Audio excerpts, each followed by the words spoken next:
16 জুলাইয়ের আগ পর্যন্ত রংপুরের যতগুলো আন্দোলন হয়েছে বা বাংলাদেশের মতো সবগুলো কিন্তু মূলত ছিল বিশ্ববিদ্যালয় বা ক্যাম্পাস কেন্দ্রিক। কিন্তু 16 জুলাইয়ে আসলে 15 জুলাই রাতে ঢাকা বিশ্ববিদ্যালয়ের উপর যে অ্যাটাকগুলো হয়েছে সেটা একটা মর্মান্তিক, এবং এইটা দেখে কিন্তু আমরা আসলে সিদ্ধান্ত নেই যে বিশ্ববিদ্যালয়ে আমরা যে জুনিয়র আমরা সবাই একসাথে একটা আন্দোলন করে মিছিল করে বিশ্ববিদ্যালয়গুলোর সাথে জয়েন দিব। রংপুরে 16 জুলাই সকালবেলা জিরা স্কুলের সামনে একটা বিশাল গণজমায়েত হয় শিক্ষার্থীদের। আমাদের সিদ্ধান্ত ছিল আমরা একত্রিত হয়ে বিশ্ববিদ্যালয়ের সামনে এসে বিশ্ববিদ্যালয়ের সাথে সংহতি জানাবো বা জয়েন দিব তাদের সাথে। পলিটেকনিকের এরকম একটা আন্দোলন ছিল, কারমাইকেল সবাই একসাথে বেগম রোকেয়া চত্বর আসবো বা তৎকালীন পার্কের মোড় বর্তমান আবু সাইদ চত্বর। যখন মিছিলটা নিয়ে আগানো শুরু করি আমরা সবাই, তখন পুলিশ লাইন্সের সামনে সবার আগে পুলিশ কিন্তু একবার আমাদের উপর অ্যাটাক করে। ওই অ্যাটাকের মধ্যে একটা কয়েকজন পুলিশের সাথে বাঘ বেহুদা সৃষ্টি হওয়ার জন্য মিছিলটার একদম মাঝ বরাবরে পড়ে যায়। মিছিলটা আগানো শুরু করে যখন আমরা খামার মোড়ে চলে আসি, খামার মোড়ে চলে আসার পর একটা নিউজ আসে যে বিশ্ববিদ্যালয়ের ভিতরে ছাত্রলীগ অস্ত্র হাতে অপেক্ষা করতেছে, আমাদের উপর তারা অ্যাটাক করবে।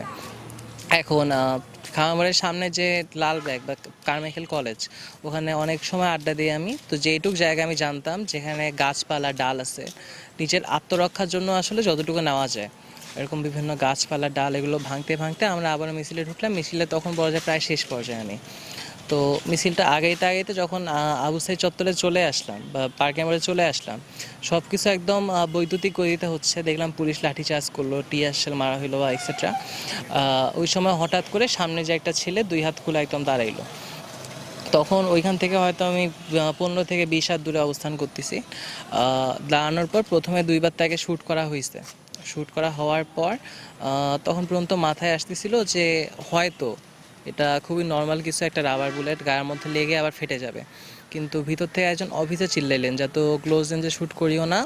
তো এইটা যখন কানে আসলো বুঝতে পারলাম যে এটা অবভিয়াসলি খুবই ভাইরাল কিছু, নাহলে এরকম করে বলতো না। তো তখনই আমি ওই অবস্থান থেকে দৌড়ায় সাইদ ভাইকে তুললাম। তোলার পর দেখতেছি ওই দিন যারা অ্যাকচুয়াল শুটার এসআই আমির, কনস্টেবল সুজন আর লাল হেলমেট পরা একজন ছিল আইডেন্টিফাইড। তো সাইদ ভাইকে তোলার পর দেখি আমাদের দিক কিন্তু আবারও বন্দুক তাক করছিল। ওই জন্য তাকে তুলে এরকম করে হাতের ডান পাশে নিলাম। ওই শ্যুটটা লাগছিল আমার গায়ে, আমার বাম পাশে। আর সাইদ ভাই কিন্তু একটু পর পড়ে যায় আমার হাত থেকে। পড়ে যাওয়ার পর সাইদ ভাই উঠে আবারও আমাকে জড়ায় ধরার চেষ্টা করে। সাইদ ভাই বলার চেষ্টা করতেছিল ভাই আমাকে বাঁচা, কিন্তু তার রক্ত এত পর্যন্ত উঠে আসছিল বলা যায় গলা পর্যন্ত, যে আর কোনো কথাই বলতে পারতেছিল না সে।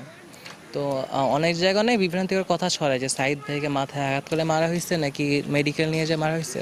আমার নিজ চোখে যেটা দেখা সেটা হচ্ছে তাকে এত ক্লোজ রেঞ্জে শ্যুট করা হয়েছিল যে তার ওটার ইম্প্যাক্টে তার যে ভাইটাল অর্গানগুলো ছিল সেগুলো হয়তো বাস্ট হয়ে যায়। ওই ওই আঘাতে সেই ছেলেটা মারা যায়।